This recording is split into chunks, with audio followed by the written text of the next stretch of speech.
नमस्कार विद्यार्थी मित्रांनो. तर अंकगणित विषयाच्या आजच्या आपल्या एका नवीन लेक्चरमध्ये तुम्हा सर्व विद्यार्थी मित्रांचं मनापासून स्वागत आहे. आणि जसं की बघा तुम्हाला आधी म्हटलेलं की इथून पुढचे जे काही 3 ते 4 दिवस जे असणार आहेत आपण आपले रेकॉर्डेड फॉर्म मध्ये जे लेक्चर्स आहेत ते आपण कंटिन्यू करणार आहेत. आणि आजच्या लेक्चरला जसं की आधी पण तुम्हाला ज्या पद्धतीने सांगितलं होतं की आजच्या लेक्चर पासून पुढील 4 ते 5 दिवस जे आहेत ते आपण पोलीस भरतीच्या अनुषंगाने जे आहेत ते आपण लेक्चर्स घेणार आहोत. त्याचं कारण असंही कारण तुम्हाला माहिती आहे की बऱ्यापैकी आता बघा पोलीस भरतीच्या ग्राउंडच्या एक्झाम ज्या आहेत त्या सर्व झालेल्या आहेत. त्यामुळे आपल्याकडे आता लेखी एक्झामसाठी कारण बऱ्यापैकी पुढील महिन्यामध्ये आपल्या लेखीच्या एक्झाम देखील आपल्या सुरू होतील आणि त्याच अनुषंगानं आपण ही आज पुढे जी काही 4 ते 5 लेक्चर जे आहेत ते आपण घेणार आहोत. मग ह्या 4 ते 5 लेक्चर्स मध्ये आपण बघायचं काय आहे बघा, तर बऱ्यापैकी विद्यार्थ्यांना पोलीस भरतीसाठी जर बघायला गेलं तर एक जी डिफिकल्टी लेवल जी राहते आपली गणित असू दे किंवा आपल्या बुद्धिमत्ता विषयाची, ते एकदम इझी लेवलचे एक्झाम्पल्स जे आहेत ते तुम्हाला बघायला मिळतील. इझी टू मिडियम आपण ज्याला म्हणू. ठीक आहे. मग ह्या एक्झाम्स किंवा ज्या टाईपचे जे काही क्वेश्चन्स बऱ्यापैकी विद्यार्थ्यांना प्रॉब्लेम येतो तो म्हणजे एखादा क्वेश्चन जर डिफिकल्ट लेवलचा जर आला त्या एक्झाम मध्ये तर विद्यार्थ्यांनी त्या त्या विद्यार्थ्याला तो सोडवत असताना प्रॉब्लेम येतो. मग जे क्वेश्चन्स बऱ्यापैकी विद्यार्थ्यांना जे डिफिकल्ट वाटतात किंवा आतापर्यंत 2023 ची एक्झाम असो 24 ची एक्झाम असो मागील 2 वर्षामध्ये जे आपल्या पोलीस भरतीच्या एक्झाम ज्या झाल्या होत्या या दोन्ही वर्षामध्ये जेवढे काय प्रत्येक जिल्ह्यामध्ये जेवढे डिफिकल्ट लेवलचे क्वेश्चन्स आपल्याला विचारले गेले होते, या डिफिकल्ट लेवलच्या क्वेश्चन्सची जी सिरीज आहे ती आपण आजपासून कंटिन्यू करणार आहोत. म्हणजेच टोटल जेवढे काही डिफिकल्ट लेवलचे क्वेश्चन्स असतील आणि आपल्याला माहिती आहे बघा, खास करून पोलीस भरतीला जर म्हणला तर भंडारा जिल्ह्याचा हा एकमेव असा पेपर आहे जिथं तुम्हाला प्रॉपर डिफिकल्ट लेवलचे क्वेश्चन्स बघायला मिळतील. मग बाकीचे जे काही जिल्हे आहेत बघा तिथून तुम्हाला डिफिकल्ट लेवलचे क्वेश्चन्स बघायला नाही मिळतात. तर ते ऍक्च्युअली मीडियम लेवलचे क्वेश्चन्स आहेत जर तुम्ही पोलीस भरतीचा विचार केला तर. जर त्यांना तुम्हाला जे डिफिकल्ट लेवलचे वाटत असतील तर तुम्हाला त्या पद्धतीने तुमचा जो स्टडी लेवल जे आहे ती थोडीशी वाढवावी लागेल. ठीक आहे. गणित विषयासाठी खास करून. त्यामुळे जेवढे काही क्वेश्चन्स आपल्याला विचारले गेले होते किंवा कशा पद्धतीने आणि रिपिटेशन आपल्याला बऱ्यापैकी पोलीस भरतीच्या पेपरमध्ये तुम्हाला बघायला मिळेल. त्यामुळे जेवढे काही पीवायक्यू क्वेश्चन्स जिथं तुम्हाला डिफिकल्ट लेवलचे क्वेश्चन सोडवताना प्रॉब्लेम येऊ शकतो, मग असे क्वेश्चन्स जे आहेत ते आपण ह्या आजपासून जे आहे ते आपण ह्या सिरीज मध्ये बघणार आहोत. त्यामुळे हे डिफिकल्ट लेवलचे क्वेश्चन्स तर आपण ह्याला म्हणू शकत नाही. ह्यापेक्षा बेटर वे जर म्हणला तुम्ही ह्या क्वेश्चनला असं म्हणू शकता की तुम्हाला सिलेक्शन देणारे जे प्रश्न असतात बघा ते प्रश्न आपण आजच्या लेक्चर पासून सुरू करणार आहे. कारण नॉर्मली प्रत्येक जिल्ह्यामध्ये तुम्हाला हे 3 ते 4च प्रकारचे किंवा 3-4 क्वेश्चनच जे आहेत ते थोडेसे डिफिकल्ट लेवलचे तुम्हाला विचारले जातात. बाकी सगळा जो पेपर आहे तो एकदम इझी लेवलचा पेपर असतो. मग हे जे काही 4 ते 5 क्वेश्चन्स आहेत जे विद्यार्थी सॉल्व्ह करतात त्यांनाच फायनल सिलेक्शन जे आहे ते चांगल्या पद्धतीत तुम्हाला मिळेल. नाही तर जो विषय असतो बघा काही विद्यार्थ्यांचं सिलेक्शन 1 किंवा 2 मार्कासाठी होतं. मग त्या विद्यार्थ्यांसाठी न चुकण्यासाठी किंवा जे क्वेश्चन सुटत नाहीत खास करून गणित विषयामध्ये हेच क्वेश्चन्स तुमचे सिलेक्शनसाठी जे आहे ते तुम्हाला एकतर मिळवून देतात किंवा सिलेक्शन मधून बाहेर पाडून देतात. त्यामुळे जेवढे काही क्वेश्चन्स आपण आजपासून सुरू करणार आहोत बघा प्रत्येक एक्झाम्पल तुम्ही स्वतः सोडवण्याचा नक्की प्रयत्न करा. आणि अशाच पद्धतीचे जेवढे क्वेश्चन्स तुम्ही सोडवशीला गॅरंटी असेल माझी की त्या विद्यार्थ्यांना तुमचा एकही मार्क तिथून पुढं गणित विषयामध्ये तर अजिबात जाणार नाही. पण अट एवढीच आहे, जेवढे क्वेश्चन्स या सिरीज मध्ये होतील यामधला एक ना एक क्वेश्चन तुम्ही स्वतः सोडवण्याचा प्रयत्न नक्की करायचा. ठीक आहे. चला तर मग आपण ह्या आजच्या लेक्चरला आपल्या सुरुवात करूया आणि त्यामधलं म्हणजेच डिफिकल्ट लेवल मधलं पहिलं एक्झाम्पल तुमच्या स्क्रीनवरती आहे. ठीक आहे. सेम रूल तुम्हाला माहित आहे. हे रेकॉर्डेड लेक्चर जरी असलं तरी आपण इथंच लेक्चर मध्ये तुम्हाला 30 सेकंड जो टाइम आहे तो तुम्हाला अलॉट करतोय. ह्याच्यामध्ये तुम्हाला एक्झाम्पल सॉल्व्ह तर अजिबात होणार नाही. फक्त या गोष्टी ऑब्झर्व करा की काय केलं पाहिजे. ठीक आहे. 30 सेकंडचा वेळ तुमच्यापाशी कोणती प्रोसेस एकतर अप्लाय करायची आणि काय मेथड जे आहे म्हणजे एक सोडवायचा आहे त्या कुठे एखादा शॉर्टकट तुम्ही अप्लाय करू शकता. या गोष्टींचा विचार ह्या तुम्हाला 30 सेकंड मध्ये करायचा आणि प्रोसेस तुम्हाला एक्झाम्पल जे आहे ती कंटिन्यू करायचं सोडवण्यासाठी. ठीक आहे. तर बघा एक्झाम्पल आपल्याला काय सांगितलंय, तर 4 वर्षापूर्वी ए आणि बी यांच्या वयाचे गुणोत्तर 5:3 होते. ए बी सी यांच्या आजच्या वयाची बेरीज 80 वर्ष आहे. सी चे आजचे वय ए आणि बी यांच्या आजच्या वयाच्या समान आहे किंवा बरोबर आहे तर ए चे आजचे वय. ठीक आहे. तर इथं बघू शकता तुम्ही सुरुवातीला बघा दोन दोन विद्यार्थी आहेत किंवा दोन व्यक्ती आहेत. पुढे सी मध्ये तो पण ऍड झालेला आहे. म्हणजेच काय थोडक्यात काय तुम्ही शॉर्टकट कुठेही इथं युज करू शकत नाही. ठीक आहे. लिगली एक्स न हे जे एक्झाम्पल आहे ते तुम्हाला सोडवावं लागेल. तर बघा कॅल्क्युलेट प्रोसेस आपली कुठं होईल, तर 4 वर्षापूर्वीच सुरुवातीचा आपलं गुणोत्तर होतं. ठीक आहे. ए आणि बी दोन व्यक्ती आहेत आणि गुणोत्तर जे आहे ते आपल्याला किती होतं तर 5:3 गुणोत्तर सांगितलं. पण ही जी बेरीज आहे ती 80 वर्ष आजची आहे. त्यामुळे तो तिघांना किंवा या दोघांना पुढे आपण 4 वर्ष पुढे आणू. ठीक आहे. त्यामुळे आज असं शब्द टाकूया आपण. आज म्हणजे एक तर या एचं जे वय आहे ते आपण एक्स फॅक्टर देणार आहे त्यांना. ठीक आहे. 5x आणि 3x बनेल. दोघांना 4-4 वर्ष जर पुढे आणलं, एचं वय काय बनेल आहे तर 5x अधिक 4, 4 वर्ष ऍड करायला लागेल. ठीक आहे. बीचं वय सेम त्याच पद्धतीनं 3x अधिक 4. ही आली ए आणि बीचं आजचं वय. सी यामध्ये ऍड झाल्यानंतर सी तिघांच्या वयाची बेरीज 80 वर्ष. इक्वेशन तयार करूया त्याच फॉर्मॅट मध्ये. तर एचं आजचं वय 5x अधिक 4, बीचं आजचं वय 3x अधिक 4 आणि सी चं वय पण ह्यामध्ये ऍड करूया. सी व्हॅल्यूज ठेवू आपण त्याला. सी चं वय सी आणि तिघांच्या वयाची बेरीज आहे आपली 80 वर्ष. हे दुसरं समीकरण, पहिले समीकरण तयार केलं. दुसरी एक कंडिशन आहे बघा, सी चे आधीचे वय. ठीक आहे. म्हणजे सी चं वय आपण सीच मांडलेलं आहे. सी चं आधीचं वय ए आणि बी यांच्या आजच्या वयाच्या बरोबर आहे. मग ए चं वय आपण किती घेतलेलं बघा, इथं 5x अधिक 4 आहे. त्याच पद्धतीनं बी चं आजचं वय 3x अधिक 4. या दोघांच्या बेरजेचं जर केले आपण तर तुम्हाला सी चं वय मिळेल. ठीक आहे. मग ह्याला सॉल्व्ह करा बघा काय काय मिळेल बघा. 5 आणि 3 8x झाले आणि 4 आणि 4 8. म्हणजे सी चं आजचं वय असेल माझं 8x अधिक. ठीक आहे. मग ही जी सी ची व्हॅल्यू तुम्हाला मिळाली आहे ती आपण या इक्वेशन मध्ये ठेवू. ठीक आहे. आणि इथं पण सेम होणार आहे. 5x आणि ह्या दोघांची बेरीज केली तर तीच येणार आहे काय 8x अधिक 8. सी चं वय पण तेवढंच आलंय 8x अधिक 8 आणि ह्या सर्वांची बेरीज असेल किती तर 80 वर्ष. ठीक आहे. सॉल्व्ह करा. 8 आणि 8 हे 16 झालं. परत सेम 8 आणि 8 16 बरोबर 80. ठीक आहे. हे 16x वर किंवा एक 16 काय फरक पडत नाही. 16 ही गेल्यानंतर मायनस होईल. 80 मधनं 16 गेल्यानंतर किती रे तर 64 राहील आणि राईट साईडला सेम 16x. एक्सची व्हॅल्यू पाहिजे 16 इकडे भागाकारामध्ये शिफ्ट होईल. एक्सची किंमत काय मिळणार तर 16 चौक 64. ठीक आहे. एक्सची व्हॅल्यू असणार आहे 16. पण आपल्याला एचं आजचं वय विचारलेलं. मग एचं आजचं वय आपण कुठे काढलेले सॉरी एक्सची व्हॅल्यू जाईल 16 चौक 64. एक्सची व्हॅल्यू 4 आली. इथं लिहिले बघा एचं आजचं वय आपलं इथे 5x अधिक 4. एक्सची व्हॅल्यू 4 आहे. पुट करूया आपण याच्यामध्ये. मग हे झालं माझं 5 चौक 20 आणि वरचं 4 20 आणि 4 24 वर्ष हे असणार आहे. तर एचं आजचं वय मी कुठे आहे रे ऑप्शन नंबर 2 आपलं उत्तर असायला पाहिजे. ठीक आहे. तर बघू शकता या पद्धतीनं जे आहे एक्झाम्पल तुम्हाला सॉल्व्ह करायला लागेल. कुठेही तुम्ही शॉर्टकट अप्लाय करू शकत नाही. ठीक आहे. ज्या विद्यार्थ्यांचं आलेलं आहे अभिनंदन आहे. आणि जसं आधी पण मी तुम्हाला म्हणलं की जर तुम्हाला कुठल्याही क्वेश्चनला काही शंका वाटली तर तुम्ही तिथल्या कमेंट करू शकता. कमेंटच्या बाबतीत किंवा तुमची शंकेचं निरसन आहे तिथल्या तुम्हाला रिप्लाय देऊन जे आहे त्या शंकेचं निरसन केलं जाईल. ठीक आहे. चलो तर आन्सर काय असणार तुमचं ऑप्शन नंबर 2 24 वर्ष हे आपलं उत्तर असेल फायनल. ठीक आहे. चलो पुढचं एक्झाम्पल आहे बघा. तर बोट आणि प्रवाह टॉपिक वरच आहे आणि या एक्झाम्पलला तर मी तर म्हणेन खास करून विषय हाच राहणार आहे की तुम्ही प्रोसेस कुठली अप्लाय करताय. ठीक आहे. आणि हे जे क्वेश्चन्स आपण सध्या बघतोय बघा सुरुवातीलाच भंडारा म्हणजे मागच्या वर्षी जी आपली पोलीस भरती झाली होती त्यामध्ये भंडारा जिल्ह्याचे क्वेश्चन्स जे आहेत ते आपण सध्या बघतोय. 3 ते 4 क्वेश्चन्स आहेत जे भंडारा जिल्ह्यामधून आपण सुरुवातीला घेतलेले आहेत. ठीक आहे. चलो बघूया. तर विचार करा की काय प्रोसेस अप्लाय करायला लागेल कारण तीच गोष्ट अत्यंत महत्वाची आहे. त्यानुसार मग ठरेल की तुम्हाला एक्झाम्पल सुटणार का नाही सुटणार. ठीक आहे. चलो तर काय सांगितलं बघा आपल्याला ते स्थिर पाण्यात बोट आणि प्रवाह यांच्या गतीचं गुणोत्तर दिले आपल्याला 8 असेल. ठीक आहे. बोट प्रवाहाच्या दिशेने जर गेली तर 54 किलोमीटर अंतर पार करण्यासाठी आणि प्रवाहाच्या विरुद्ध दिशेने 42 किलोमीटर अंतर पार करण्यासाठी घेतलेला वेळ समान आहे. म्हणजे दोन्ही कंडिशन मध्ये जो वेळ लागतोय तो समान आहे. असा असेल तर आपल्याला विचारलंय बोटीचा प्रवाहाच्या दिशेचा वेग. ठीक आहे. तर जसं म्हणलं तुम्हाला बघा की प्रोसेस महत्वाची आहे. गुणोत्तर जे आहे ते बोटीची गती आणि प्रवाहाची गती यांचं गुणोत्तर दिले मला 8:1. मग मी बोटीचं स्पीड किती रे तर 8x मानणार किंवा हे पण मानायची काही गरज नाही. तर इथे तुम्हाला बघा ऑप्शनचा ह्या ठिकाणी वापर करायचा. का करायचं तर ती गोष्ट लक्षात ठेवा.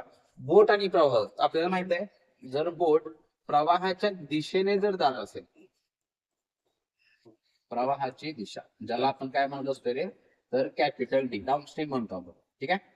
प्रवाहाच्या दिशेने जर गेली तर आपण गुणोत्तराची बेरीज करणार आहे कारण x + y आपला फॉर्म्युला आहे. मग बोटीचं स्पीड आणि प्रवाहाचं स्पीड गुणोत्तराची बेरीज 9 असली पाहिजे किंवा 9च येते.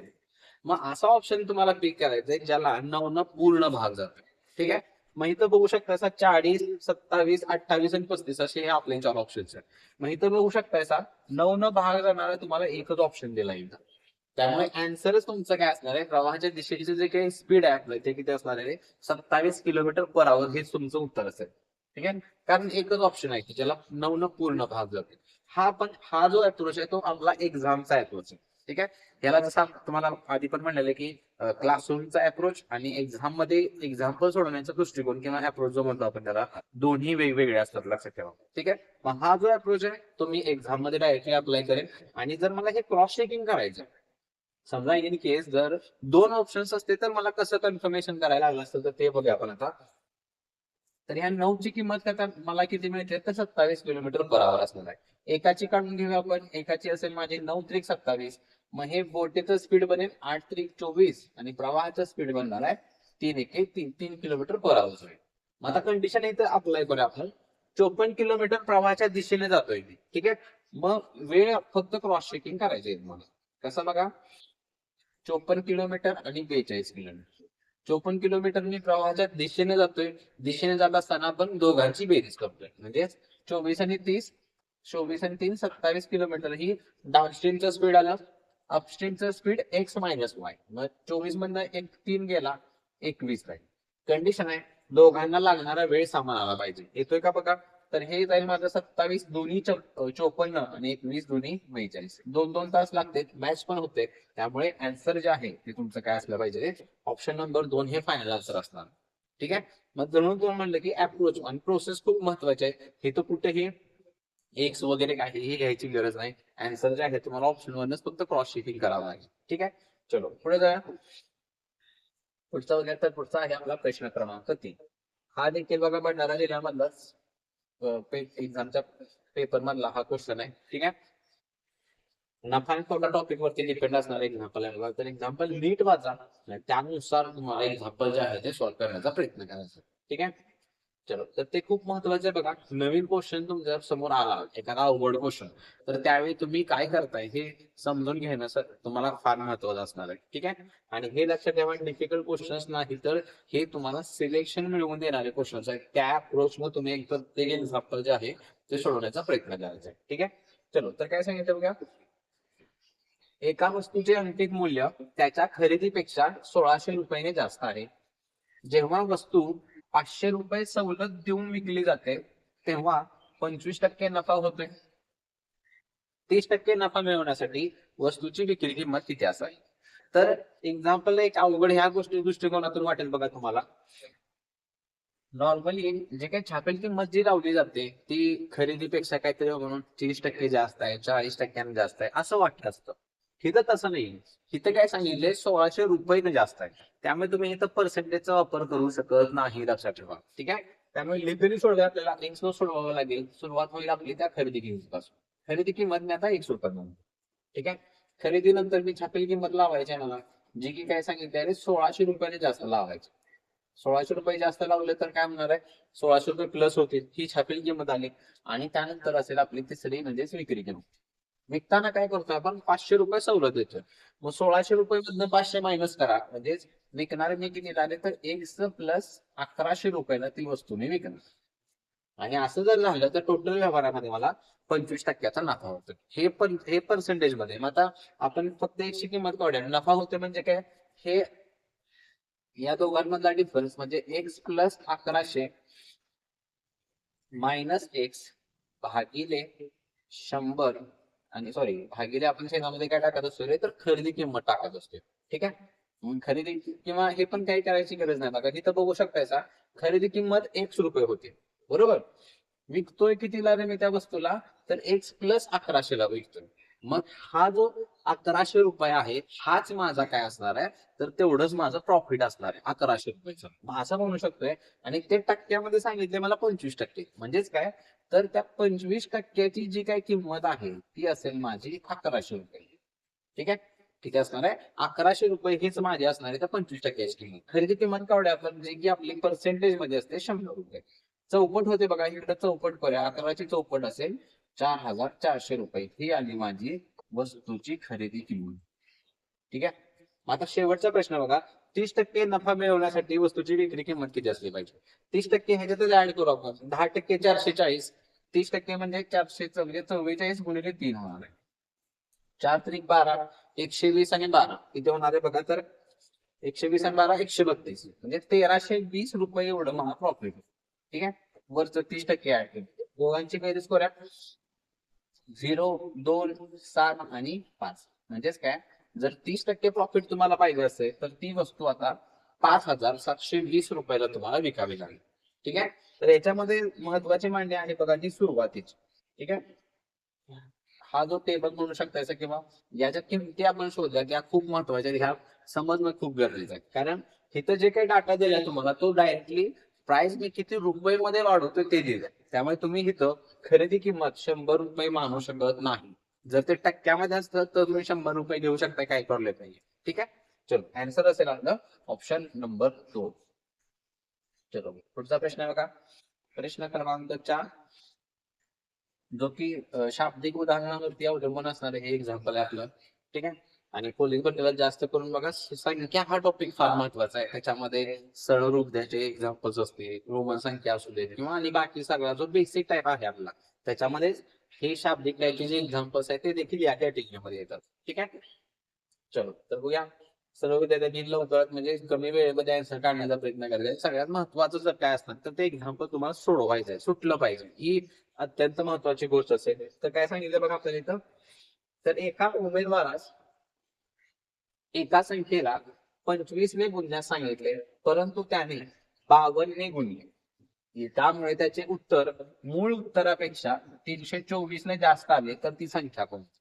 म्हणजेच काय, तर सुरुवातीला त्या संख्येला 25 न गुणायचं होतं. ठीक आहे. पण मी गुणले कितीने, तर 52 गुणले. बरोबर. म्हणजेच काय, तर ह्या दोघांमधला जो डिफरन्स आहे तो फक्त आपल्याला या अशा टाइपच्या एक्झाम्पलला घ्यायचा असतो. तो असतो आपला डिफरन्स किती, तुमचं उत्तर कितीनं कमी येतं किंवा जास्त येतं. माले आपलं 324 न जास्त आले, दोघांमधला डिफरन्स हा 324 चा असणार आहे. ठीक आहे. तर ह्या दोघांमध्ये डिफरन्स बघा. 25 ला 7 दिलं तर 32 जाते. ठीक आहे. 32 आणि वरचं 20 म्हणजे 27 ची किंमत असेल माझी किती रे, तर 324. ठीक आहे. एकाचीच म्हणजे ती डायरेक्टली तुम्हाला संख्या पाहिजे असेल. ठीक आहे. एकाची असेल 27 एके 27 5 उरला आणि 27 दोन्ही 44 म्हणजे ती जी संख्या आहे ती काय असणार आहे, ऑप्शन नंबर 3 12 हे आपलं फायनल असेल. ठीक आहे. तर हे इक्वेशन फक्त लक्षात ठेवा. इथं पण एक्स वगैरे काय मानत बसायची गरज नाही. डायरेक्टली किती न गुणताय त्या दोघांमधला डिफरन्स डायरेक्टली तुम्हाला इक्वेट करायचं. असं काय असेल आपलं ऑप्शन नंबर 3 हे आपलं फायनल आन्सर असेल. चलो पुढे जाऊया. पुढचं बघा. पुढचा आहे आपला प्रश्न क्रमांक 5 जो की बघा आपल्या गुणोत्तर प्रमाणे हा कन्सेप्ट वरती डिपेंड असणारा एक्झाम्पल आहे. आणि तुम्ही बघू शकता आपण हे एक्झाम्पल्स आहेत, हे जेवढे होत आहे तेवढे बघा डिफिकल्ट लेवलचे क्वेश्चन्स मी ऍड केले. मग क्वेश्चनची लेवल तुम्ही बघू शकताय. मला तुम्ही ठरवायचं आहे जेवढे विद्यार्थी आपल्या ह्या क्रॅश कोर्स सोबत जॉईन झालेले आहेत त्या विद्यार्थ्यांना तर मी तर म्हणेल असले क्वेश्चन्स एकदम इझी सोप्या पद्धतीने आणि लगेच तुम्ही सोडवू शकताय. हे नक्कीच गॅरंटी आहे मला की हे क्वेश्चन्स तुम्हाला अजिबात अवघड वाटणार नाहीत. कारण आपण ह्याच्यापेक्षाही डिफिकल्ट लेवलचे क्वेश्चन्स आपल्या क्रॅश कोर्स मध्ये जे आहे ते आपण घेतलेले आहेत. ठीक आहे. चलो तर काय सांगितलं बघा. दोन संख्यांचे गुणोत्तर 5:7 आहे. प्रत्येक संख्येत 40 मिळवले तर ते गुणोत्तर 25:31 होते तर लहान संख्या कोणती. तर आपल्याला माहिती आहे बघा अशा टाइपच्या एक्झाम्पलला पहिलं गुणोत्तर 5:7 ज्याचं झाले किती 25:31. का झाले, कारण आपण 40 ऍड करतोय प्रत्येक संख्येत. असं असेल तर आपण उभा डिफरन्स बघा समान आहे का ते चेक करत असतोय. 5चं 25 20चा फरक पडतोय. 7चं 31 झाले म्हणजे 24चा फरक पडतोय. फरक समान नाही एक करून घेऊया. खाली तर 7 आणि 5 2चा डिफरन्स आहे, 2 खाली गुणायला लागेल. 25 आणि 6 31 6 वरती गुणावं लागेल. ठीक आहे. गुणाकार बघा 6 पंचे 30 आणि 6 सत्ते 42. ठीक आहे. 25 मध्ये 50 आणि 31 गुणी 62. फरक समान झाला बघा 30 20 50 म्हणजे गुणोत्तरामध्ये 20चा फरक पडला आणि ऍक्च्युअल मी मिळवले 40. 20 ची किंमत 40 असेल, एकाची किती असणार आहे 20 दोन्ही 40 दोन आहे. गुणोत्तरात फरक केला तर ह्याचा तर काही संबंध नाही. प्रश्न आहे मला लहान संख्या. लहान संख्या सुरुवातीची असते बघा तिथं 30 ही लहान संख्या असेल. एकाला 2 आहे, ह्या 30 ची किंमत पाहिजे. मग 30 दोन्ही 60 हे आपलं उत्तर असेल त्या लहान संख्येचे. ठीक आहे. जो की कुठे आहे ऑप्शन नंबर 2 आपला आन्सर असेल. तर ही एक काळजी घ्यायची बघा. अशा टाइपच्या एक्झाम्पल मध्ये आपण काहीतरी इथं गुणोत्तरामध्ये जर काही फरक करत असेल तर ते गुणोत्तर परत युज करायचं नाही. ते ह्या नवीन किमती असतील आपल्या. ठीक आहे. चलो पुढचा बघूया. पुढचा बघा तर प्रश्न क्रमांक 6.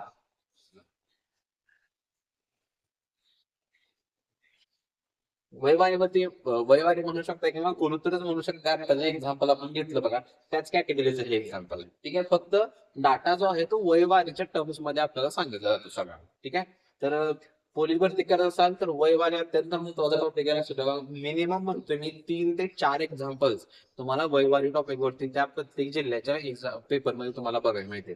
त्यामुळे महत्वाचं टॉपिक आहे. कोणीही ऑप्शनला तर अजिबात टाकू नका. ठीक आहे, त्यामुळे 3 ते 4 मार्क्स तुमच्या हातचे असणार आहेत जर तुम्ही वयवारी टॉपिक चांगला केले तर. येस, तर काय सांगितलं बघा आपल्याला, तर अरुण आणि दीपक यांचे 1 वर्षापूर्वी वयाचे गुणोत्तर 4:5 होते. कंडिशन आहे बघा 1 वर्षापूर्वी. 1 वर्षानंतर गुणोत्तर 5:6 होईल तर त्यांच्या आजच्या वयाची बेरीज होईल. ठीक आहे, तर हे पण बघा त्याच कॅटेगरीचं एक्झाम्पल आहे. प्रोसेस म्हणून आपण त्याला जी आता आपण अप्लाय केली तीच प्रोसेस आपल्याला इथं अप्लाय करावी लागेल. ठीक आहे, 4:5 गुणोत्तर आहे सुरुवातीला आणि ते झाले की दिले तर 5:6 झालेलं आहे. हे जे गुणोत्तर आहे ते 1 पूर्वे -1 लिहू आपण आणि हे जे गुणोत्तर आहे ते 1 वर्षानंतरचं आहे +1 लिहू. फरक तर बघा समान आहे. 4चं 5 झाले, 5चं 6 झाले. गुणोत्तरातला फरक समान आहे. कितीचा पडतोय तर 1चा फरक पडलाय गुणोत्तरामध्ये आणि इथं मायनस आहे आणि इथं प्लस आहे. तर माहितीये जर विरुद्ध चिन्ह असतील तर फरक घेत असताना त्या दोघांची बेरीज होते. मग 1 आणि 1 इथे किती भेटते, एकाची किंमत 2 असणार. प्रश्न आहे मला त्यांच्या आजच्या वयाची बेरीज घेतली. बेरीज कुठली, समजा मी 1 वर्षापूर्वीची बेरीज घेतली. एकाची व्हॅल्यू 2 आहे, 5 आणि 4 9, 9 दुनी 18 वर्ष बेरीज आली माझी. ठीक आहे, पण ही कधीची 1 वर्षापूर्वीची बेरीज आली असं ठेवा. मला आजची बेरीज पाहिजे. याचा अर्थ दोघेही काय होतील रे, तर 1 वर्ष पुढे येणार आहेत. म्हणजे 2 वर्ष ऍड करायला लागेल. 18 आणि 2 20 वर्ष हे आपलं उत्तर असेल, जो की आहे ऑप्शन नंबर 3. तर बघू शकता जी प्रोसेस आपण मागच्या एक्झाम्पलला अप्लाय केली होती सेम प्रोसेस इथंच अप्लाय करायची आहे. पण इथं काय फरक समान ऑलरेडी मिळतोय, तो करायची काय आपल्याला इथं गरज नाहीये. ठीक आहे, चलो पुढचा आपल्याला प्रश्न क्रमांक 7. हा देखील बघा बोट आणि प्रवाहावरती डिपेंड असणारा एक्झाम्पल आहे. पण सोपं आहे, जास्त काही विशेष नाही. हा फक्त ऑप्शन वरती लक्ष ठेवा की तुम्हाला ऑप्शन कोणत्या फॉर्मॅट मध्ये आन्सर सांगायचं आहे. ठीक आहे,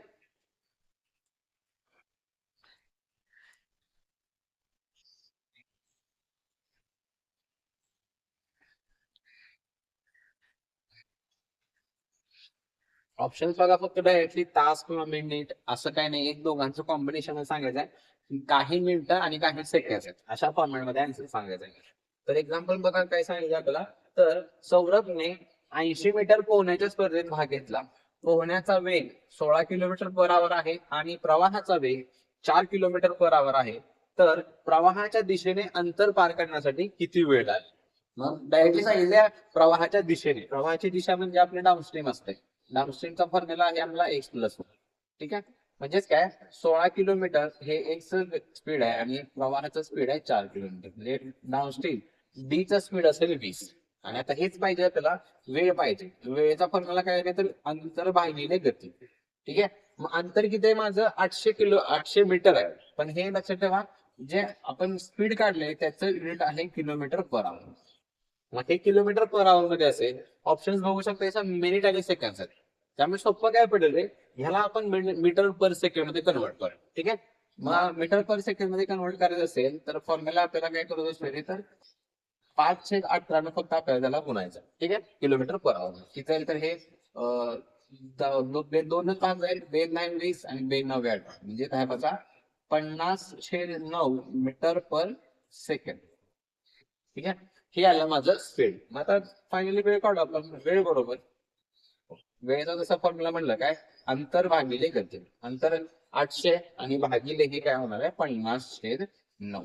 ठीक आहे, आपल्याला माहित आहे हे 9 बघा हे डायरेक्टली इथं वरती येणार आहे गुणाकारामध्ये.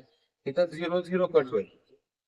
हे 16/85 आहे आणि हे 16×9 = 44 आहे. म्हणजे 144 सेकंद हे आपण अजून उत्तर आलं. पण ऑप्शन तुम्ही बघू शकता सेकंदात कुठला ऑप्शन आहे कन्वर्ट करायला लागेल. 144 सेकंद म्हणजे 120 सेकंद तर बाहेर येते. 120 सेकंदाचे काय म्हणू शकतो मी 2 मिनिटं असतील टोटल. एक आणि 44 मधनं 20 गेल्यावर 24 सेपरेटली राहणार आहे. म्हणजेच आन्सर काय व्हायला पाहिजे माझं 2 मिनिट आणि 24 सेकंद, जो की आहे आपला कुठला ऑप्शन नंबर 1 तुमचं उत्तर असलं पाहिजे. ठीक आहे, चलो, तर या पद्धतीने साधं सिंपल एक्झाम्पल आहे. फक्त डाऊनस्ट्रीमचं स्पीड डायरेक्टलीच तुम्हाला सांगितलं, इथं डायरेक्शन पण दिले, सगळ्या डाटा पण प्रोव्हाइड केला. फक्त एकच व्हॅल्यू तुम्हाला शोधायचं आहे, ही 20 वाली एक कन्व्हर्जन आहे आणि फायनल आपला फॉर्म्युला वेळेचा जो आहे तो तुम्हाला युज करावा लागेल. ठीक आहे, चलो पुढचा बघा. तर प्रश्न क्रमांक 8 आहे. म्हणजे बघा सरासरीवरती अवलंबून असणारे एक्झाम्पल आहे आणि तेच परत एकदा तुम्हाला रिमाइंड करून देतोय. हे क्वेश्चन्स लक्षात ठेवा, हे तुम्हाला सिलेक्शन देणारे क्वेश्चन्स आहेत. त्यामुळे सेशनची जी लिंक आहे, तुमचे जेवढे विद्यार्थी मित्र खास करून येणाऱ्या ग्राउंड पण त्यांचे चांगल्या पद्धतीने प्रेझेंट झालेला आहे किंवा स्कोर पण चांगला आलेला आहे, अशा सर्व विद्यार्थी मित्रांना शेअर नक्की करा. कारण लक्षात ठेवा, हे क्वेश्चन्स असे आहेत, काही विद्यार्थ्यांना तर मी तर म्हणेन की फर्स्ट टाइम क्वेश्चन्स काही विद्यार्थ्यांनी बघितले असतील. तर एकदा रिमाइंड करतो की हे क्वेश्चन तुमच्या पीवायक्यू क्वेश्चन्स मधलेच आहेत. फक्त विषय एवढा येतो अवघड असल्यामुळे की आपण बऱ्यापैकी ह्या क्वेश्चन्सना इग्नोर करतो लक्षात ठेवा. पण हेच क्वेश्चन्स जर तुम्ही सोडवण्याला जर समर्थ असाल तर गॅरंटी आहे माझी की तुम्ही कुठल्याही गणित विषयामध्ये कुठलाही जिल्हा घ्या, तुमचा एकही मार्क गणित विषयामध्ये अजिबात जाणार नाही. ठीक आहे, प्रश्न बघा काय सांगितलं आपला. तर एका कंपनीचे एका आठवड्याचे सरासरी उत्पन्न आहे 5,000 किलो. पहिल्या 4 दिवसाचं सरासरी उत्पन्न आहे 4,000 किलो. शेवटच्या 4 दिवसाचं आहे 6,000 किलो. तर चौथ्या दिवसाचे उत्पादन किती? तर इथे बघा, पहिला शब्द आहे आठवड्याचं उत्पादन आहे. आठवडा याचा अर्थ 7 दिवसाचं आपण व्हॅल्यू काढून घेऊया. 7,000 म्हणजे आठवड्याचं एकूण किती उत्पादन झालं ते. ठीक आहे, 35,000 किलो एवढं काय होईल एका आठवड्यामध्ये उत्पादन होणार आहे. पुढे कंडिशन आहे पहिल्या 4 दिवसाचं उत्पादन, म्हणजेच 4 दिवसांची बेरीज काढून घेऊ आपण. पहिल्या 4 दिवसाला सरासरी उत्पादन आहे 4,000, बेरीज होईल माझं 4 16,000 किलो. ठीक आहे, त्यानंतर शेवटच्या 4 दिवसाचे हे पहिले शब्द लिहूया आपण इथं. त्यानंतर असेल आपलं शेवटच्या 4 दिवसाचं लॉजिक सेम. 4 दिवसाला सरासरी आहे 6,000 किलो, एकूण उत्पादन होईल 24,000 किलो. ठीक आहे, येस. आणि आता फायनल प्रश्न आहे आपल्याला काय, चौथ्या दिवसाचं उत्पादन. तर इथं बघा, हे टोटल जे उत्पादन आहे हे 7 दिवसाचं आहे. हे पहिल्या 4 दिवसाचं आणि हे शेवटच्या 4 दिवसाचं. ह्या दोघांची जर मी बेरीज केली बघा, तर ती 35,000 आली पाहिजे. ठीक आहे, येते का बघा, 24 ला 16 दिल्या तर एकूण उत्पादन बघा माझं 40,000 किलो होते. ठीक आहे, जे की 35,000 पेक्षा जास्त आहे. हे जास्त का होतं, कारण ह्यामध्ये बघू शकतो आपण पहिल्या 4 दिवसामध्ये आणि शेवटच्या 4 दिवसामध्ये जो चौथा दिवस आहे तो बघा रिपीट काउंट होतो आपलं. त्यामुळेच हे 35,000चं उत्पादन 40,000 एक्स्ट्रा काउंट झाले आपलं. म्हणजे हेच फक्त जर मी ह्या दोघांमधला जर डिफरन्स घेतला 40,000 आणि 35,000 मधला, जो की येतोय माझा किती तर 5,000 किलो. आणि हेच जे उत्पादन येतं, जो डिफरन्स येतो, तोच तुम्हाला काय इंडिकेट करतो, तर त्या चौथ्या दिवसाचं उत्पादन असणं किंवा जो वार जो रिपीट होतो तुमचा, तीच संख्या तुम्हाला इथे मिळत असते. त्यामुळे आन्सर जे असेल ह्या प्रश्नाचं ते काय असणार आहे आपलं ऑप्शन नंबर 3 हे आपलं फायनल आन्सर असेल. ठीक आहे, त्यामुळे जनरल एक्झाम्पल आहे. फक्त नॉर्मली अशा टाइपचे एक्झाम्पल बघा आपण संख्येच्या बाबतीमध्ये जास्त सोडवले असतात सरासरी. हेच एक्झाम्पल आपल्याला फक्त एक आपल्या जनरल लाईफच्या प्रॅक्टिकल एक्झाम्पल मध्ये सेट करून आपल्याला फक्त इथे सांगितलेलं आहे. ठीक आहे, त्यामुळे विशेष वेगळं असं काय नाहीये. फक्त एक कन्सेप्ट जर तुम्हाला ती कळाली तर बाकी एक्झाम्पल सोडवायला तुम्हाला कुठल्याही पद्धतीचा प्रॉब्लेम अजिबात येणार नाही. ठीक आहे, चलो पुढचा एक्झाम्पल आता प्रश्न क्रमांक 9. हा देखील आपल्या वयवारीवरच आहे. मगाशीच जसं म्हणलं तुम्हाला, वयवारी पोलीस भरतीसाठी अत्यंत महत्वाचा टॉपिक असणार आहे. ठीक आहे, चलो तर काय सांगितलं बघा, सेम 30 सेकंड आहे तुमच्याकडे. कोणत्या पद्धत वापरायला लागेल, शॉर्टकट अप्लाय होतोय का नाही, ह्या सगळ्या प्रश्नांची उत्तर तुम्हाला ह्यामध्ये घ्यायचे आणि त्यानुसार एक्झाम्पल जे आहे ते तुम्हाला सोडवायला चालू करायचे. तर सांगितलंय काय बघा, 2 व्यक्तींमध्ये 16 वर्षाचा अंतर आहे. 6 वर्षापूर्वी मोठ्याचे वय लहानाच्या वयाच्या तिप्पट होते, तर मोठ्याचे आजचे वय. ठीक आहे, तर असले एक्झाम्पल बघा आपल्या जो आपण क्रॅश कोर्स बघितला होता वयवारी टॉपिक मध्ये, त्यावर क्रॅश कोर्स मध्ये आपण या कॅटेगरीचे एक्झाम्पल बघितले नाही. ठीक आहे, वयाच्या तिप्पट आहे. मग तिप्पट या शब्दावरून मी गुणोत्तर काढू शकतोय. गुणोत्तर काय बनतं तिप्पट या शब्दाचं, एकास 3.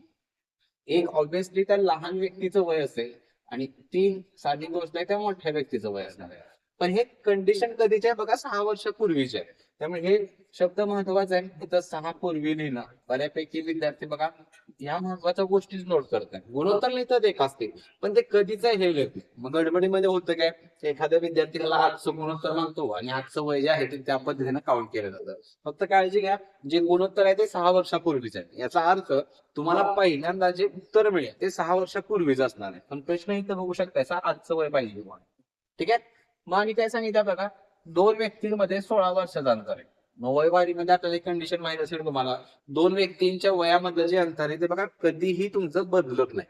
जर ते आजच्या वयामध्ये 16 वर्षाचं अंतर असेल, तर तुम्ही 10 वर्ष पुढे जावा, 10 वर्ष पाठीमागे जावा आणि किती वर्ष पुढे मागावं, हे 16चा आकडा कधीही बदलणार नाही. म्हणजेच इथं पण जो गुणोत्तरातला जो डिफरन्स आहे 1 आणि 3 मध्ये 2चा डिफरन्स आहे, या 2चीच किंमत माझी 16 असणार आहे.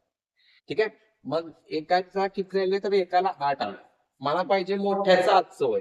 मग मोठ्याचं हिथं वय मिळेल बघा मला, मोठी व्यक्ती म्हणू शकतो आपण त्याला, एकाला 8 आले ना, मग 8 त्रिक 24 वर्ष आलं माझं वय. ठीक आहे. पण जसं तुम्हाला म्हटलं, गुणोत्तर जर 6 वर्षापूर्वीच असेल, तर त्या मोठ्याचं वय पण हे जे आले किती 24 वर्ष, हे 6 वर्षापूर्वीच असणार आहे. ठीक आहे. पण मला प्रश्नामध्ये विचारले आजचं वय पाहिजे.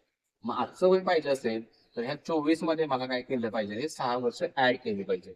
मग 24 आणि 6 किती असणार आहे, 30 वर्ष हे असेल त्या मोठ्या व्यक्तीचं आजचं वय. ठीक आहे. जो की आहे बघा कुठला आहे, ऑप्शन नंबर 3 आपलं उत्तर असलं पाहिजे. ठीक आहे. त्यामुळे ही गोष्ट माहित असेल बऱ्याच विद्यार्थ्यांना, नाही त्यांनी लक्षात काळजी घ्या. ज्यावेळी तुम्ही अंतर जर काहीतरी समान असेल, मग तुम्ही 6 वर्ष पाठीमागे जावा, पुढे जावा, 10 15 किती वर्ष पुढे मागे व्हा, 16चा आकडा आपला कधीही बदलणार नाही. ठीक आहे. त्यामुळे त्याच कन्सेप्टचा वापर जे आहे तो आपण या एक्झाम्पल साठी केलेला आहे. चलो पुढचा पण प्रश्न बघा, त्याच वरती डिपेंड असणार आहे वयवारीवरती. ठीक आहे. म्हणून जेवढे काही कॅल्क्युलेटिव्ह जेवढे एक्झाम्पल्स मिळतील तुम्हाला, ते ह्या सरासरी टॉपिक वरतीच असणार आहे. सॉरी, सरासरी असेल किंवा वयवारीवरती जे डिपेंड असणारे एक्झाम्पल्स तुम्हाला बघायला मिळतील. ठीक आहे. चलो सर्व विद्यार्थ्यांनी सोडवण्याचा प्रयत्न करायचा.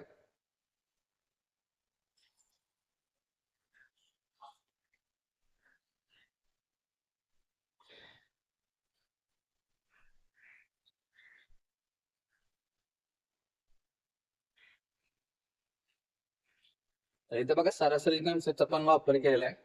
एक्झाम्पल मध्ये काय सांगितलं बघा आपल्याला, तर मुलगा आणि वडील यांच्या आजच्या वयाची सरासरी 25 वर्ष आहे.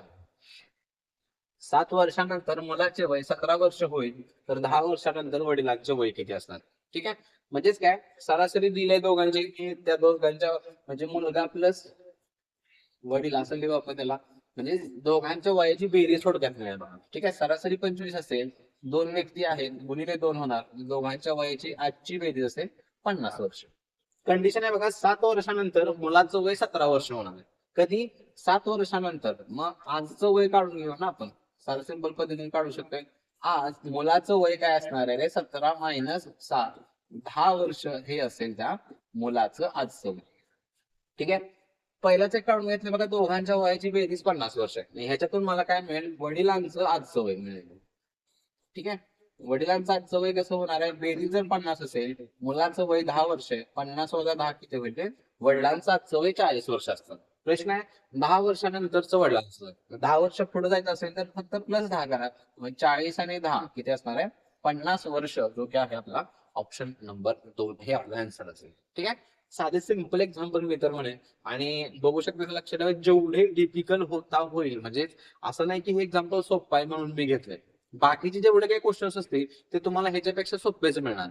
मग तुम्ही विचार करा, ज्या विद्यार्थ्याला हेच सोपं वाटतंय, मग ह्याच्यापेक्षा जर अजून खालती आला तुम्ही लेवलच्या बाबतीमध्ये, तर बाकीचे क्वेश्चन तर नितरपणे तुम्ही तोंडी सॉल्व्ह करू शकता सर. पण अट एवढीच आहे, जेवढे काही क्वेश्चन्स आपण ह्या सिरीज मध्ये घेणार आहे, प्रत्येक एक्झाम्पल तुम्हाला स्वतः सुटलं पाहिजे.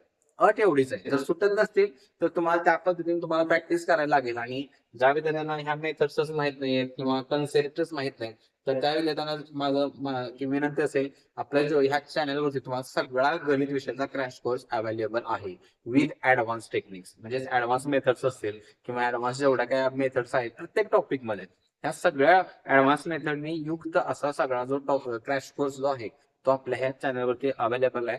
तुम्ही सगळे जे टॉपिक वाईज लेक्चर जे आहे ते तुम्ही तिथे जाऊन बघू शकता. ठीक आहे. चलो पुढे बघूया आपण आता प्रश्न क्रमांक 11. येस, जो की बघा सरळ लाईन आणि चक्रवाढ यावरती अवलंबून असणार हे एक्झाम्पल आहे. हा, आणि ह्या एक्झाम्पल मध्ये अजून एक गोष्ट तुम्हाला सांगायची आहे, माझ्या तुमच्या समोर मांडायची बघा. तर एक्झाम्पल आपण सॉल्व्ह करून त्यानंतर काय सांगायचं ते आपण बघूया. ठीक आहे. येस, तोपर्यंत 30 सेकंड आहे तुमच्याकडे. प्रत्येक विद्यार्थ्यानं एक्झाम्पल जे आहे ते सॉल्व्ह करण्याचा प्रयत्न करायचा.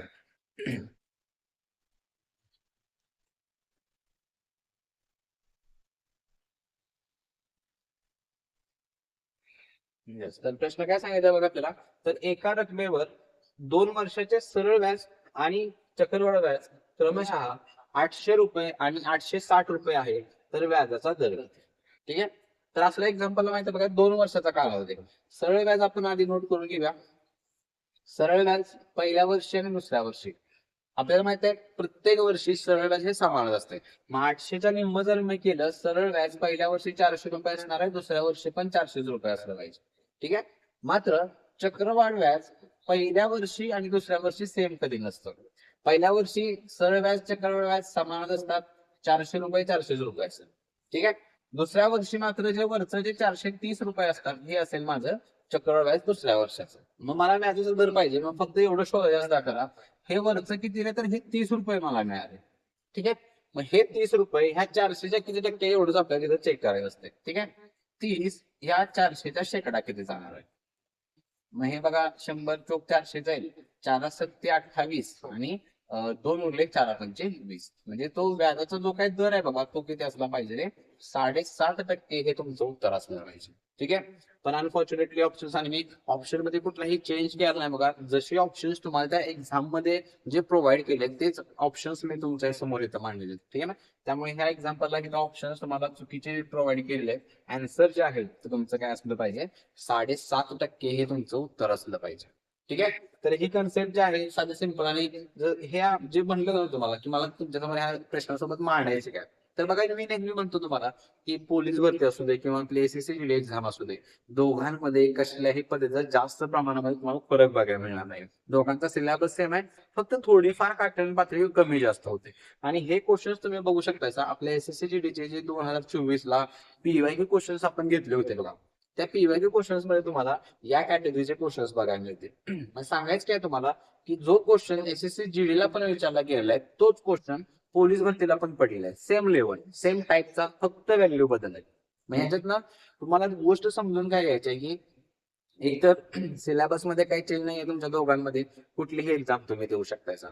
फक्त त्या रिस्पेक्टिव्ह तुम्हाला काय केलं पाहिजे, तुमची अभ्यासाची काठिण्य पातळी फक्त तुम्हाला कमी जास्त करायची आहे. एवढीच गोष्ट फक्त लक्षात ठेवा. ठीक आहे. चलो पुढे का पुढचा बघा आपला आहे तो आपला प्रश्न क्रमांक 12. जो की आपल्या शिकवणीवाल्या टॉपिक वरती डिपेंड असणारे एक्झाम्पल आहे बघा. तर एक्झाम्पल नीट वाचा आणि त्यानुसार तुम्हाला एक्झाम्पल जे आहे ते सोडवायचा प्रयत्न करायचा.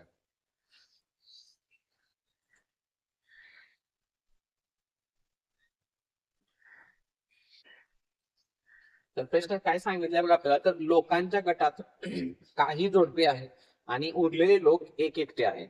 यापैकी विवाहित लोकांची संख्या 60% आहे, पुरुष 54% आहे, तर एक एकट्या स्त्रियांची संख्या किती.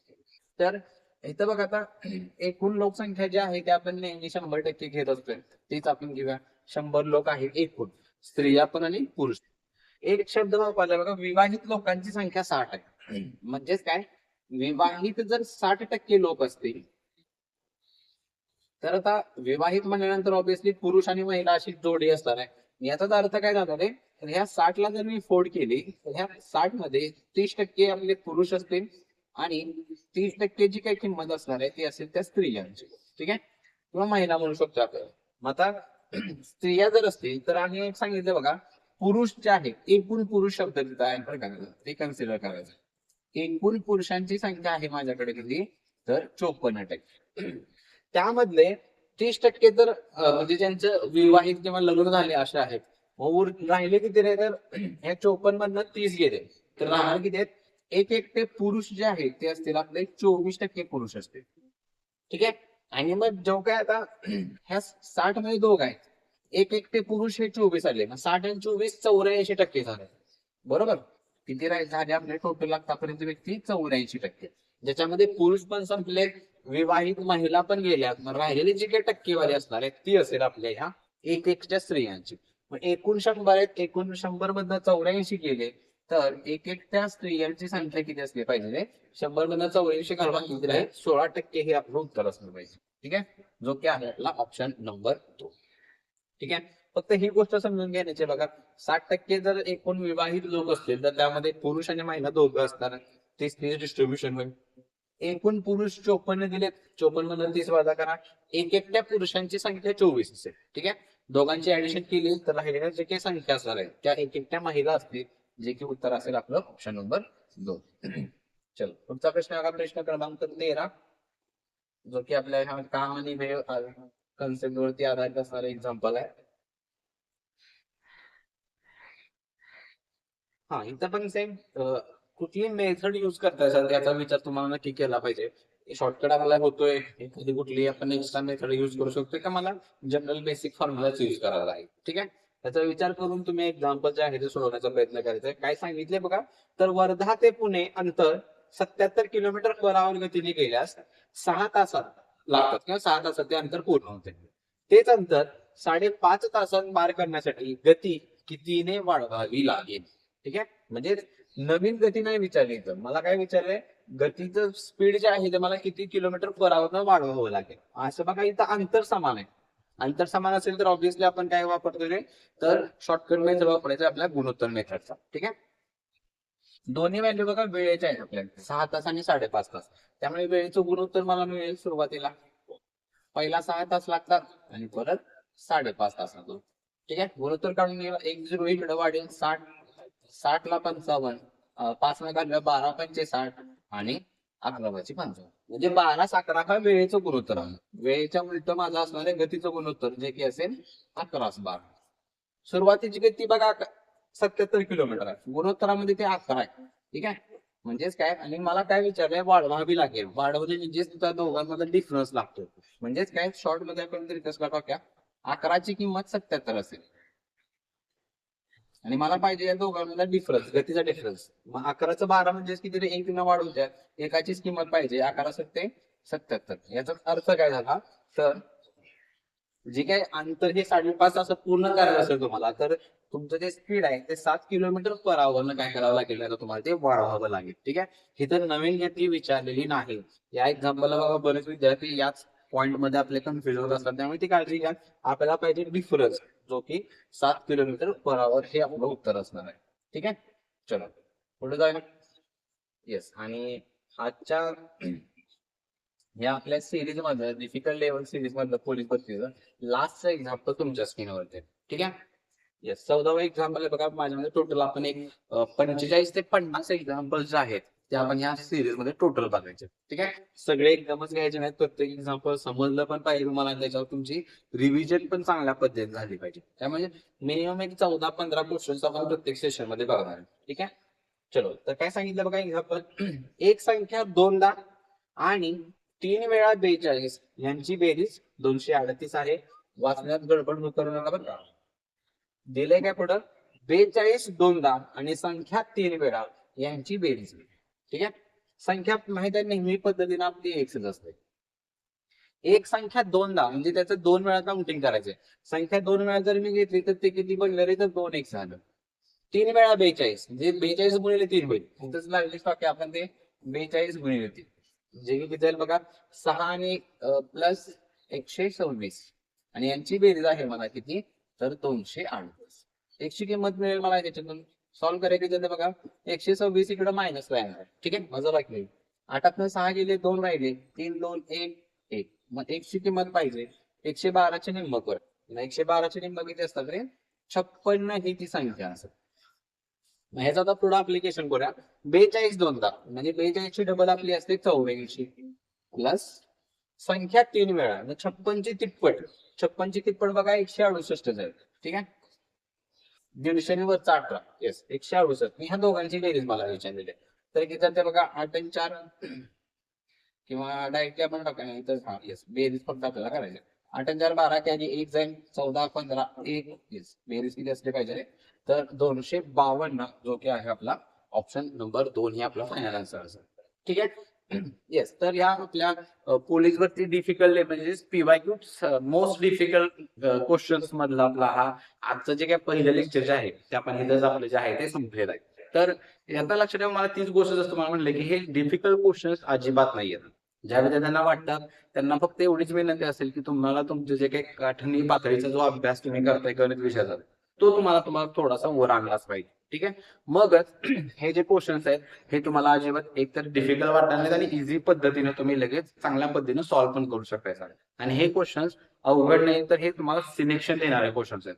जे विद्यार्थी हे क्वेश्चन सोडवतील नक्कीच हे जेवढं कॉम्पिटिशन असते आपल्याला त्याच्यामुळे नक्कीच तुम्ही टॉपला जे आहे तुमची पोझिशन जी आहे ती नेहमीच राहील. ठीक आहे, आणि आजचं सेशन आवडलं असेल तर एकदा सेशनला लाईक नक्की करा आणि त्याच पद्धतीने तुमचे जेवढे विद्यार्थी मित्र जे खास करून पोलीस भरतीचा अभ्यास करतात अशा सर्व विद्यार्थी मित्रांना सेशनची लिंक जी आहे ती शेअर नक्की करा. कारण हे एक्झाम्पल सोडवत असताना एक तर लक्षात ठेवा, प्रोसेस एक खूप महत्वाची असते की तुम्ही कोणत्या प्रोसेसनं ते एक्झाम्पल टॅकल करायला जाताय. दुसरं एक अॅक्युरेसी तुमची राहिली पाहिजे आणि सर्वात महत्वाची गोष्ट हे एक्झाम्पल सोडवत असताना तुमचा कॉन्फिडन्स कसा. कॉन्फिडन्स त्याच विद्यार्थ्यांना येतो ज्यांना अशा टाईपच्या क्वेश्चन सोडवण्याचं प्रॅक्टिस आहे. म्हणजे ज्यांना प्रॅक्टिस नाही ते क्वेश्चन 100% अशा टाईपचे क्वेश्चन हे स्किपच करतात, वाचतात लगेच. कॉन्फिडन्स असतो की नाही हे आपल्या कॅटेगरीचं किंवा ह्या टाईपचे क्वेश्चन आपण सोडवले नाही, त्यामुळे तो विद्यार्थी जो आहे तो क्वेश्चन लगेच स्किप करतो. नाहीतर मग जरी सोडवायला घेतला तर खूप वेळ जातो आणि एकदा वेळ गेला की त्याचा परिणाम तुम्हाला तुमचे बाकीचे क्वेश्चन सोडवत असताना देखील बघायला मिळतो. त्यामुळे प्रत्येक विद्यार्थ्याने प्रत्येक क्वेश्चन परत एकदा रिवाइज नक्की करा.